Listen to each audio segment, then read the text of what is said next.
Bonsoir à tous. Merci de suivre le temps d'information à Thiébissou et partout en Côte d'Ivoire sur RTI2. Il fait de la confection de chaussures et maillots son activité. Nous ferons incursion dans l'univers de Franck Maboy, qui est en Côte d'Ivoire pour la canne de l'hospitalité. Et puis, hors de nos frontières au Niger, 22 civils ont été tués dans une attaque djihadiste dans un village de la région de Tillabéri, à l'ouest du Niger. Encore merci de votre fidélité au temps d'information sur RTI2. Nous passons tout de suite à notre rubrique du jour.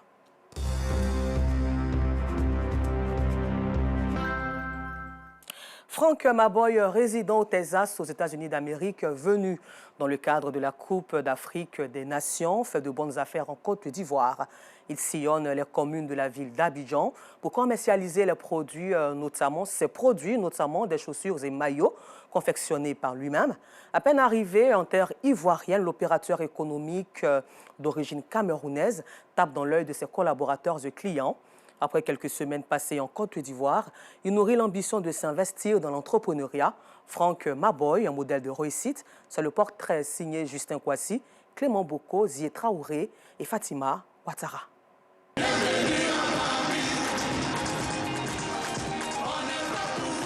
La canne de l'hospitalité rime avec faire de bonnes affaires. Ce rendez-vous du football africain attire des hommes d'affaires venus des 4 coins du monde. Franck Maboy est l'un d'entre eux. Opérateur économique camerounais vivant aux États-Unis d'Amérique, il foule pour la toute première fois le sol ivoirien pour vivre la magie de la Coupe d'Afrique des Nations et faire de bonnes affaires. Je viens en Côte d'Ivoire en tant que visiteur déjà, parce que c'est un pays que j'ai toujours aimé visiter. Et de l'autre côté, en tant qu'entrepreneur, il est toujours nécessaire et important de se déplacer pour aller dans un pays autre et faire valoir ses savoirs et présenter ce qu'on sait faire aux populations de la Côte d'Ivoire.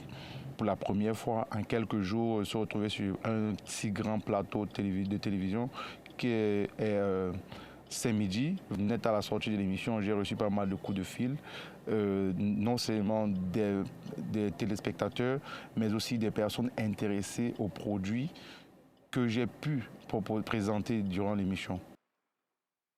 Propriétaire de plusieurs entreprises au Texas, Franck Maboy privilégie la commercialisation du maillot et des chaussures made by Franck Maboy en Côte d'Ivoire. Il n'hésite pas à parcourir les rues de la ville d'Abidjan pour vendre ses articles. Des articles qui sortent de l'ordinaire selon les clients. Quand j'ai reçu le maillot, je me suis dit si le maillot est de qualité, c'est que tous les autres produits qui sont vendus sur sa boutique en ligne sont vraiment de qualité. Et là, je suis vraiment émerveillé pour ce que j'ai pu voir de plus près, surtout les chaussures. Le prix est vraiment abordable, contrairement à d'autres grandes marques qui sont excessivement chères.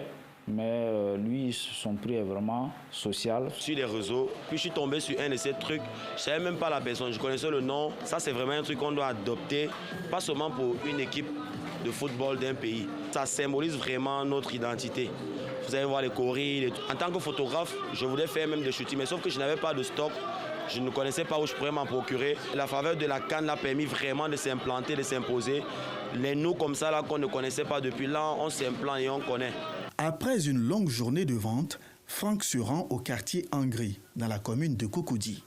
C'est ici qu'il expose sa marchandise. Nous exposons les maillots, les costumes et il y a des vêtements femmes aussi qui sont directement venus des États-Unis. Je fais des porte-à-porte avec ma team. On va, on rencontre des personnes, on les présente des produits. On réussit aussi à trouver des revendeurs, des grossistes dans les marchés comme Adjami, Black Market. En ligne aussi, nous avons une grande flotte et des grandes demandes parce que nous sommes sur Facebook, Instagram, TikTok, website aussi. Le bouche à oreille, ça c'est le meilleur, c'est l'exceptionnel, le top des tops. Les clients sont satisfaits et puis ils nous recommandent à d'autres personnes qui appellent et qui recommandent et ainsi de suite. Et c'est comme ça qu'on réussit à aller aussi jusqu'à l'intérieur du pays déjà. La diversité de ces articles, la satisfaction des clients. En fait, je venais pour le maillot. Je suis arrivée, j'ai trouvé d'autres trucs qui m'intéressaient, comme ce veston par rapport à ma soirée ce soir. Vous savez, quand on voyage, on ne peut pas remplir tout un sac pour arriver quand même là où on va. Et vraiment, moi, je suis très, très satisfaite des produits ici, en fait. Ses collaborateurs ne manquent pas de lui faire des éloges. C'est le cas du gestionnaire de cette boutique avec qui il travaille depuis à peine quelques semaines. Franck, c'est quelqu'un, il est très ouvert, il est toujours disposé, il est toujours prêt à écouter, il est toujours prêt à partager ce qu'il a avec les personnes qu'il fréquente. La collaboration était très, très, très rapide et très facile. Quand vous avez quelqu'un comme ça en face de vous, vous voyez que pour échanger, c'est plus facile. Dans son pays d'accueil aux États-Unis d'Amérique, le natif de Yaoundé se fait une place incontournable dans le domaine de la culture et de l'entrepreneuriat. Des efforts sanctionnés par plusieurs prix, entre autres le trophée du meilleur designer du Texas de la communauté africaine par vote en janvier 2023 à Houston, le prix du meilleur jeune entrepreneur de la communauté africaine en décembre 2022 à la Austin Capitol du Texas et le trophée décerné à sa marque de fabrique pour son impact dans la communauté africaine en décembre 2021 à Austin. Mais rien ne le prédestinait à cette prestigieuse carrière, car l'actuel opérateur économique s'est rendu au pays de l'oncle Sam pour une aventure presque incertaine. Je suis quitté le Cameroun en 2013 et je suis arrivé au Mexique le jour de mon anniversaire. J'ai été menacé d'être rapatrié. Parce que bien qu'ayant un visa, Dieu merci, j'ai pu entrer dans le territoire mexicain. Et c'est de là que j'ai pris la route pour traverser la frontière. Bien avant de quitter le Cameroun, j'avais déjà commencé à entreprendre à l'âge de 11 ans, en allant à l'école. Et j'ai continué jusqu'à l'université en faisant des affaires, c'est-à-dire en vendant, comme tout jeune dans la rue parfois. Et ayant ouvert une boutique au marché Mokolo de chaussures, et avoir des partenariats avec des amis. Et c'est comme ça que je continue mon chemin. Aujourd'hui, ses ambitions d'entreprendre en Côte d'Ivoire sont grandes. Aujourd'hui, je fais dans la construction. Je suis général contracteur, chef d'entreprise de cette compagnie Franck Construction and Services. C'est cette envie d'entreprendre et de découvrir qui m'amène en Côte d'Ivoire. Et aujourd'hui, en quelques jours, je vais dire, tout se passe super et très bien. On est déjà en train de s'installer avec la marque Double Lion pour permettre aux gens d'avoir des vêtements et des chaussures de qualité à moindre coût. Dans l'immobilier, on va investir fortement, en gros, c'est-à-dire avoir, pourquoi pas, un grand nombre d'habitations pour les mettre en location et pourquoi pas les mettre en vente. Pour permettre aux jeunes de bénéficier de cela, parce que les coûts seront réduits. La difficulté que j'ai le plus, c'est de trouver le sommeil. Parce qu'à Abidjan, ça va vite. Hein. Plusieurs visiteurs ont tiré profit de la canne de l'hospitalité. Franck Maboy en est une parfaite illustration. Et puis la Côte d'Ivoire a obtenu hier son ticket pour la finale de la CAN de l'hospitalité face à la RDC au stade olympique Alassane Ouattara d'Anyama et Bimpe. Une qualification qui a procuré une joie immense aux supporters sortis nombreux envahir les rues de la commune d'Abobo. Moussangari, Stéphane Assouman et Gilles Tonia. Les éléphants, eux, ont décidé de poursuivre leur marche. Après leur victoire face aux léopards de la République démocratique du Congo, c'est la liesse populaire dans les rues d'Abobo. Franchement, il y avait déjà la foi et savait que les éléphants, ils vont aller en finale. Et Dieu a exaucé les vœux de tout le monde. Grâce à Dieu, on est en finale. On va remporter cette coupe. C'est nous, on a fait notre coupe. On perd, on gagne quand on veut. On prend coupe là quand on veut. Une qualification qui a procuré une joie sans pareil aux supporters sortis nombreux pour envahir les ruelles et espaces publics.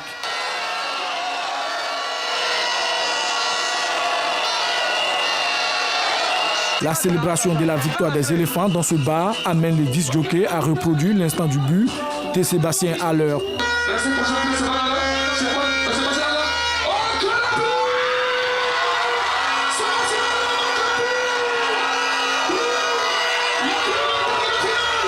Un peu plus loin, au plateau d'Okui, toujours dans la commune d'Abobo, difficile pour les supporters de contenir leurs émotions. Surtout que rien ne présageait ce parcours miraculeux de l'équipe ivoirienne. Une joie vraiment, on ne sait pas comment on va expliquer ça. Là où nous sommes actuellement, c'est la personne qui va nous accompagner. Sur des sonorités populaires, les supporters célèbrent cette victoire.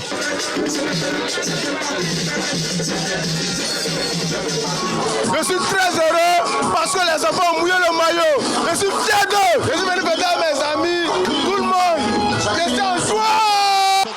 Les éléphants de Côte d'Ivoire croisent le fer avec les Super Eagles du Nigeria en finale le dimanche 11 février 2024 au stade Alassane Ouattara de Bempey. Et nous restons toujours avec la même équipe pour vivre aussi l'accueil triomphal qu'ont reçu les éléphants de Côte d'Ivoire à leur quartier général situé au carrefour d'un camp dans la commune de Cocody jusqu'à 2 h du matin. Carrefour d'un camp, il est 1 h du matin. À proximité de ce carrefour, loge l'équipe nationale de Côte d'Ivoire. À cette heure de la nuit, les supporters ont effectué nombreux déplacements pour dire merci de vive voix à leurs héros après leur victoire face aux léopards de la République démocratique du Congo. Nous sommes quittés jusqu'à Yopungo. On a marché pour venir. On a marché pour venir jusqu'à Angré. Au carrefour d'un camp, vraiment, c'est pas facile. Nous sommes fiers. On est très, très contents. Je suis venu attendre les éléphants pour fêter la coupe parce qu'on a déjà pris. Il y a un proverbe qui dit chez nous les guerriers, Daniel Bassoué, ça veut dire caillou qui est en bas de l'eau là, il ne bouge pas, la coupe ne bougera pas. Et quand il est 1 h 30, c'est l'hystérie. Ses supporters aperçoivent le cortège des éléphants. Les pachydermes sont accueillis en triomphe.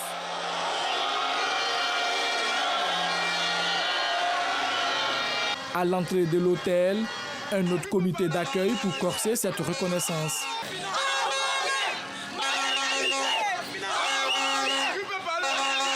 Nous sommes venus féliciter nos joueurs, vu qu'ils ont fait une très belle prestation. On ne peut que se réjouir, leur dire merci, bravo et puis bonne continuité. Que Dieu les accompagne. Je suis ému de la victoire, je suis content des éléphants. On est fort.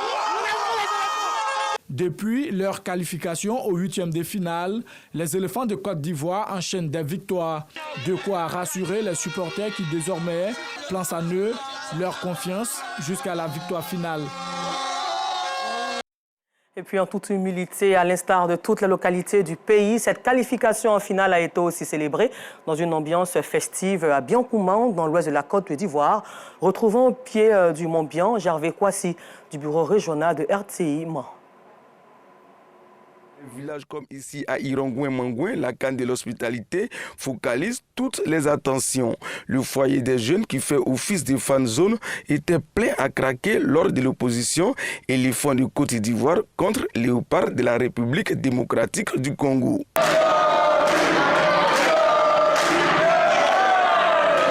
À 10 km de là, l'esplanade de la mairie de Biancoumane, qui abrite le village Cannes départemental, a battu le rappel de tous les amoureux du ballon rond. C'est dans une ambiance électrique que les inconditionnels supporters ont montré leur attachement au 11 national jusqu'à la mi-temps où le tableau électronique marquait 0-0 pour les deux formations. L'espoir de gagner réel, vu la prestation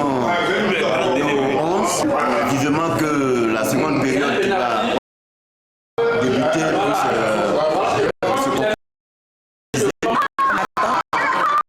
on est encore tendu, mais on sait que la victoire sera de notre côté. Avec la fin de la première mi-temps, les occasions que la Côte d'Ivoire a eues me rassurent et je sais qu'à la deuxième mi-temps, on fera le plein. Deuxième mi-temps, la crispation se dessinait sur les visages au fur et à mesure que s'écoulait le temps. 64 minutes, Sébastien Haller délivre les Ivoiriens.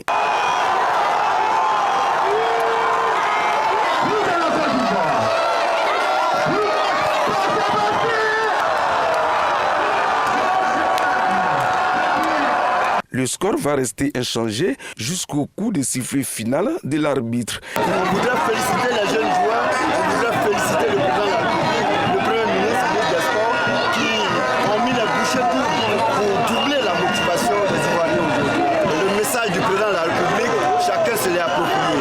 Les cadres ont posé des actes dont Denis Mamadou, c'est plus de 30 villages qui ont bénéficié des écrans géants, d'autres cadres l'ont fait. On est bien content et je pense que au soir du 11 février, c'est ça l'apothéose. Non, Fernier Nigeria, non, Fernier Nigeria, mais Osman, c'est non. L'unique but de Sébastien Haller a été suffisant pour qualifier les éléphants en finale contre les Aigles, cette fois ceux du Nigeria. Un match au goût de revanche. Un match très décisif hier dans les encablures du stade olympique Alassane Ouattara d'Anyama et Bimpe. C'était l'effervescence avant et après le match. Les supporters de part et d'autre étaient gonflés à bloc derrière leurs équipes. Dans nos prochaines éditions, nous revivrons l'ambiance avant ce duel avec nos reporters Nou Sangaré, Stéphane Ansouan et Gitonien qui ont aussi sillonné les villages Cannes des communes d'Anyama et d'Abobo. Une victoire qui qualifie l'équipe pour la finale de la compétition pour les supporters ivoiriens et impossible de passer à côté de cette occasion de remporter la 3e Coupe d'Afrique des Nations, d'où la 3e étoile. Le seul scénario envisagé est la victoire le dimanche. Les éléphants de Côte d'Ivoire, la coupe en ligne de mire. Un reportage signé Abdoulaziz Guira et Georgette Ido Fofana. Et il passe à l'Ingradel pour le centre. Dédié à l'heure.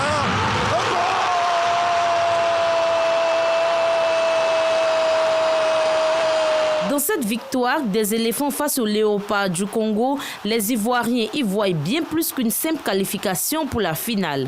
Pour les supporters croisés dans les rues d'Abidjan, c'est le signe évident d'un sacre au soir de la CAN, Coupe d'Afrique des Nations 2023. Vu ce qui se passe, l'environnement, l'engouement et la qualité du jeu, ce que j'ai vu hier, donc j'ai l'assurance qu'avec l'aide de Dieu, ça ira. On a l'espoir aujourd'hui, on a véritablement l'espoir, mais aussi il faut un brin de prière. Et la Côte d'Ivoire a tant souffert. La Côte d'Ivoire a été trop humiliée. Et je pense que notre heure de gloire est arrivée. Je pense que c'est notre moment. Je pense que c'est notre période de grâce. Alors Dieu ne peut pas nous abandonner. Et cette coupe, nous prions le bon Dieu afin qu'il nous la laisse dans notre pays pour avoir la 3e étoile. Disons que c'est un miracle, hein. Voilà, parce que dès le départ, on nous a pris 4-0. Bon, c'était un peu compliqué. Mais avec tout ça, on avait la foi, parce que le découragement n'est pas ivoirien, comme on le dit. J'ai la foi qu'on va rapporter cette canne-là. Au quartier Faya, dans la commune de Cocody, ces élèves matérialisent leur soutien à l'équipe nationale par le port du maillot. Nous sommes en orange blanc vert parce que hier, la Côte d'Ivoire a gagné la RDC en 2000. La coupe, c'est pour la Côte d'Ivoire. La canne, c'est pour toute l'Afrique. Non, mais pas 2 fois. Je suis sûr que la Côte d'Ivoire va remporter la canne.